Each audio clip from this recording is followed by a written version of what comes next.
Hey, what's up guys? Thanks for tuning in. Little update on the Jeep. As you can see, it's up on this car hauler.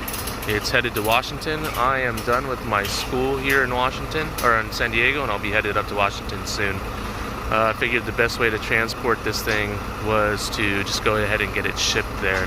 I was going to have a brother or family member drive it, but I decided that I didn't want to risk anything happening to the Jeep and them not being able to fix it, especially since it's new to me. Totally think they could get it to Washington, no problem. It's just more along the mechanical lines. Even though it is mechanically sound, I just wanted to make sure. So a little update on the Jeep and what's been going on. I needed to get some work done. The main thing I needed to get done was my transfer case shifter. I had the Steinjager shifter and I was trying to put that on, but I was having issues and I couldn't get it on, so I decided to buy the TerraFlex shifter, and I started to put that on and also had issues. And then I had a little bit of an opportunity.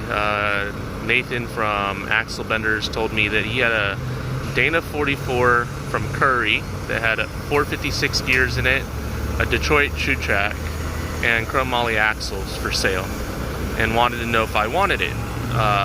For the price, I was like, yeah, let's do this.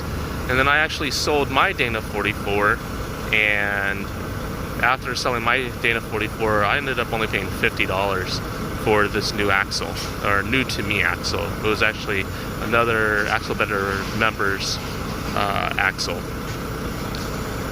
In the process, though, of putting in the Dana 44, Nate was doing that for me because I didn't really have the time. We realized that the control arms on it were bad, so we decided to go with newer control arms. So I went with Core 4x4. I believe that's the brand, called Core 4x4, but they're upper and lower adjustable control arms, and it's their stage 2.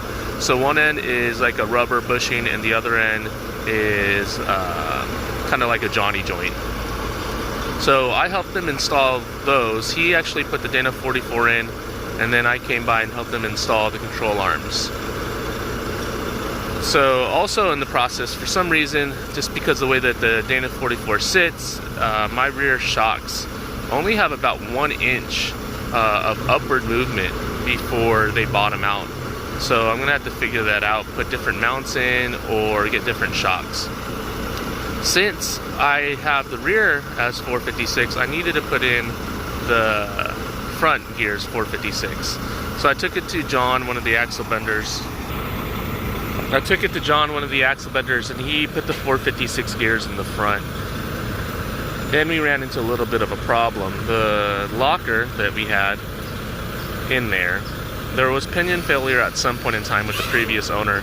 And when that happened, it put thick gouge marks all around the locker. So John suggested that I swap that out, and I agreed with him.